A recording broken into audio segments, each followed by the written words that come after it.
मेरे पास भी ऑप्शन था कि जब मैं ऊपर वाले से शिकायत कर सकता था कि मेरी क्या भूल, पिताजी का बिजनेस बंद हो गया, उनकी फैक्ट्री बंद हो गई, मेरी पढ़ाई क्यों रुक गई, मेरी क्या गलती थी, मैंने कुछ नहीं किया, ऑल ऑफ दैट थिंग्स मेरे पास भी कहानियां अवेलेबल थी। बट वो पूछने के बजाय मैंने अपने आप से एक सवाल पूछा, how can I help, how can I make my life better, how can I serve my family. जब मैंने क्वेश्चंस बदले मेरा फोकस शिफ्ट हो गया, और जब फोकस शिफ्ट हो गया दोस्तों तो तरक्की भी फटाफट होने लगी है। You see, जब लोग मेरे पास आते हैं कोई भी किस्म के नेगेटिव इश्यूज को लेकर के, प्रॉब्लम्स लेकर के, या अपने जीवन में इवन काफी सारे लोग डिप्रेशन को लेकर आते हैं, तो एक बहुत पावरफुल टेक्निक है जो मैं उनको करवाना पसंद करता हूं, और वो टेक्निक मैं आपके साथ शेयर करना पसंद करूंगा। Normally this is in my high paid programs, but मैं आपके साथ वो टेक्निक शेयर करना चाहूंगा अभी इसी समय, because this can be a life changing process for many of you. ना, जब एक इंसान डिप्रेशन में होता है, जब एक इंसान दुख में है, गिव अप कर चुका है, तो ज्यादातर उसका फोकस जो है प्रॉब्लम से बहुत ज्यादा हो जाता है। And when people come to me for counselling और कोचिंग सेशंस, एक जमाने में जब मैं लिया करता था, तब बहुत सारा प्रॉब्लम, दुख वो मेरे को बताते रहे, तो मैं भी सुन सुन के थक जाता था लोगों को। तो मैंने एक आइडिया किया, मैं उनको एक A4 साइज का पेज निकाल के देता, उसे बीच में से फोल्ड करता और एक सेंटर लाइन क्रिएट कर लेता फोल्ड करके। अब पेज जो है उसमें एक लेफ्ट साइड का जगह बचा है और पार्टीशन के राइट साइड पे जगह बचा है। मैं उनसे कहता कि ठीक है, काम करो, जो भी आपको मुझे अपनी लाइफ के दुख प्रॉब्लम्स बताने हैं वो सारे लेफ्ट साइड पे लिख डालो, 1 2 3 4 करके जो भी है।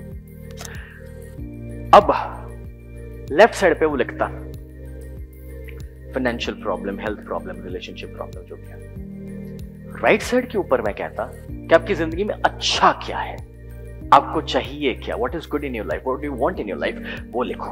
अब जो आदमी डिप्रेशन में है, नेगेटिव थिंकिंग में, उसका पहला रिएक्शन जब मैं पूछता हूं कि आपकी लाइफ में अच्छा क्या है, कुछ भी नहीं, दैट्स द फर्स्ट रिएक्शन। लेकिन जब मैं उसे पूछता हूं क्योंकि आप यहां पर अकेले आए हैं, किसी के साथ आए, बोले मेरी वाइफ बाहर है जो मुझे लेकर आओ, that's great, your wife is very supportive, लिखो कि I have a loving and a supportive wife. Actually India में हर हस्बैंड्स को ये सिखाना पड़ता है। एंड फिर मैं कहता हूं, डू यू हैव किड्स? बोले yes yes, I have a small baby girl and she is so beautiful, lovely. मैं कहा ठीक है, लिखो that you have a amazing beautiful child. Okay, फिर मैं कहता हूं आपके मम्मी पापा है, वो आपको साथ देते? बोले हाँ, मदर तो नहीं है बट फादर है मेरे साथ, और फादर हमेशा मेरे लिए अच्छा चाहते हैं। लिखो अब जब मैं ये सब लिखवाता हूं तब वो क्या लिखता है पता है? एक लाइन लिखता है, फैमिली सपोर्ट। राइट साइड पे अच्छी चीजों में एक लाइन, फैमिली सपोर्ट। और जब मैं लेफ्ट साइड पढ़ता हूं तब उसने क्या लिखा है, देखा है? लेफ्ट साइड पे उसने लिखा है फाइनेंशियल प्रॉब्लम, कर्जा है, लोन्स है। अबे इधर लिख सकता था एक लाइन में फाइनेंशियल प्रॉब्लम, उसमें सब आ गया। इधर 3 लाइन है, और जहां पर अच्छी चीजों में मैं 3 लाइन लिखवाना चाहता हूं कि वाइफ के बारे में लिख, बच्चों के बारे में लिख, माता पिता के बारे में लिख, उसको एक लाइन में लिखा है। I hope you are understanding how human mind operates. And friends, जब इंसान ये लिस्ट बनाता है और जब वो अवेयरनेस के साथ बनाना शुरू करता है, तब उसे रियलाइज होता है कि एक्चुअली लेफ्ट साइड के ऊपर लाइफ के जितने प्रॉब्लम्स है ना, आज दिन तक आधे डजन से ज्यादा, माने 6 प्रॉब्लम से ज्यादा कोई नहीं लिख पाया। क्योंकि जब आप एक लाइन लिखते हैं फाइनेंशियल प्रॉब्लम, फिर आप लिखते हैं हेल्थ प्रॉब्लम, रिलेशनशिप प्रॉब्लम, फिर बचा कितना यार? 6 कैटेगरी से अलावा होता क्या है? लेकिन जब आप ये लिखोगे कि आपकी लाइफ में अच्छा क्या है, देन माय डियर फ्रेंड्स, अगर शांति से सोचा जाए तो मे बी 5, 15, 25, 50 चीजें हमें मिल सकती है which could be actually good in our life। And अगर सोच समझ कर लिखा जाए, अवेयरनेस के साथ लिखा जाए, तो लिस्ट दोस्तों नेवर एंडिंग बन सकता है। सो करना क्या है, जो लेफ्ट साइड वाली जगह मैंने खाली दी है दोस्तों, उसमें आपको लिखना है what I don't want in my life. माने आपकी जिंदगी में जो बुरा है, आपकी जिंदगी में आपको जो पसंद नहीं है, वो आपको लिखना है। लेकिन राइट साइड के ऊपर आपको लिखना है what I want in my life. माने मेरा फ्यूचर कैसा होगा, मेरे गोल्स क्या होंगे। अब ये कैसे लिखोगे, मेरी ओर देखो, मैं समझाता हूं। लेफ्ट साइड के ऊपर एग्जाम्पल के तौर पे कोई लिखेगा, मेरा ये 25,000 का नौकरी मुझे पसंद नहीं है, हर दिन इधर जाना, ये काम करना। ओके, राइट साइड के ऊपर जो चाहिए, जो पसंद है, एक बढ़िया सा कॉर्पोरेट पैकेज, साल का इतना पैकेज, या फिर मेरा खुद का बिजनेस जिसमें साल का 5 करोड़ का मैं बिजनेस कर रहा हूं। ओके, सेकंड, दूसरे साइड वापस आप लेफ्ट साइड पे लिख रहे हैं मेरा ये छोटा सा 2 व्हीलर या छोटी सी गाड़ी जो मुझे पसंद है। ओके, राइट साइड के ऊपर मेरा ये ड्रीम कार है जो मैं खरीदना चाहता हूं। ओके, लेफ्ट साइड के ऊपर आप लिख सकते हैं मेरा ये छोटा सा घर मकान जिसमें हम 6 लोग रहते हैं। राइट साइड के ऊपर आप लिख सकते हैं मेरा 4 बेडरूम का अपार्टमेंट या विला या जो भी आपका ड्रीम है या फार्म हाउस।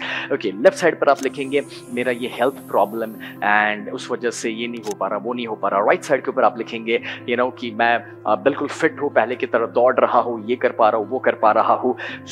जो भी आपको नहीं पसंद है, जो आपका प्रेजेंट है, जो आपके चैलेंजेस है, वो आप लेफ्ट साइड पे लिखोगे, और बाकी सारा जो आपको चाहिए, जो आपको पसंद है, जो आपके गोल्स है, वो आप राइट साइड पे लिखोगे। Does this make sense? Alright, now if this makes sense तो करना क्या है, ये लिखने के बाद लेफ्ट साइड पे जो लिस्ट था उसको कैंसिल कर दो, क्रॉस लगा दो, और जो राइट साइड पे लिखा है करना बहुत सिंपल है। नाउ आपके असाइनमेंट में आप पहले एक रफ बनाओगे, फिर मैंने आपको उसका एक पोस्टर भी दिया हुआ है आपके असाइनमेंट्स में। If you see the bag, तो आपको एक पूरा पोस्टर अलग से नजर आएगा। ये जो अलग से आपको पोस्टर नजर आ रहा है उसमें आप फेयर वर्जन उसका बनाओगे, और जब आप फेयर वर्जन उसका बनाओगे तो उस फेयर वर्जन को आपको लगाना है अपने सामने, लाइक अपने ऑफिस के अंदर, अपने कोई डेस्क के ऊपर, बेसिकली जहां पर आप ज्यादा वक्त बिताते हैं। और जो सामने आपके लगाया है तो अब करना क्या है, जो लेफ्ट साइड आपने क्रॉस कर दिया, कैंसिल कर दिया, उसको नहीं पढ़ना, लेकिन जो राइट साइड है उसको एवरी डे पढ़ना है। सुबह उठ के पढ़ना है, दोपहर में एक बार पढ़ना है, रात को सोने जाने से पहले पढ़ना है। और जब आप उसे हर दिन पढ़ना शुरू कर देंगे, क्या होगा, जब आपका फोकस वहां पर जाएगा तो उसके ऊपर क्या जाएगा, एनर्जी जाएगी। क्या जाएगा, एनर्जी जाएगी। और जब एनर्जी जाएगी तो उस चीज को आप अट्रैक्ट करने वाले हैं, मैनिफेस्ट करने वाले हैं। And because you are focused, couple of things will happen. Number 1, जब आप फोकस्ड है तो बाहर आपको उसके रास्ते और उसकी अपॉर्चुनिटीज दिखना शुरू होगी। नंबर 2, क्योंकि आप फोकस्ड हैं तो आपको नेचुरली एक विचार और एक इंस्पिरेशन रहेगा कि मुझे उसके ऊपर काम करना है। You see, majority of the times होता यह है कि हम जो डिसाइड करते हैं, जब उसके ऊपर फोकस नहीं है तो जो सामने आता है वो काम में हम लग जाते हैं। एग्जाम्पल के तौर पे, मोबाइल में नोटिफिकेशन आया, मैसेज चेक करने गए, कोई वीडियो आ गया, एक वीडियो में से दूसरा तीसरा वीडियो, 20 मिनट निकल गई, पता ही नहीं चला। दोस्त का फोन आ गया, उसने कहा कि यार एक नई फिल्म आई है, चल देखने के लिए चलते हैं, हाँ चलो, वापस डीफोकस हो गए। कोई चीज जब सामने है, जब उसे पढ़ते रहोगे, जब वापस और वापस दिन में 3 बार उसे पढ़ोगे, ऑटोमेटिकली फोकस्ड रहोगे, और अब वो इंस्पिरेशन naturally आएगा, क्योंकि I need to do something about it. So friends, this is the technique and I want you guys to do this for 30 days, 1 महीने तक रेगुलरली उसे करिए, और आप देखेंगे कि उसके बाद किस तरह से आपकी लाइफ में पॉजिटिव मैनिफेस्टेशन शुरू हो जाता है। एंड मैंने आपको ये शीट दिया, वर्कशीट, फिर एक अलग से पोस्टर बना के दिया, क्योंकि मुझे भरोसा था कि अगर मैं आपको ये कहता कि घर पे जाके खुद पेपर खोजो, फिर लिखो, फिर ऐसा कुछ चार्ट वार्ट बनाओ, फिर प्रिंट कराओ और लगाओ, मुझे आप पे पूरा भरोसा था।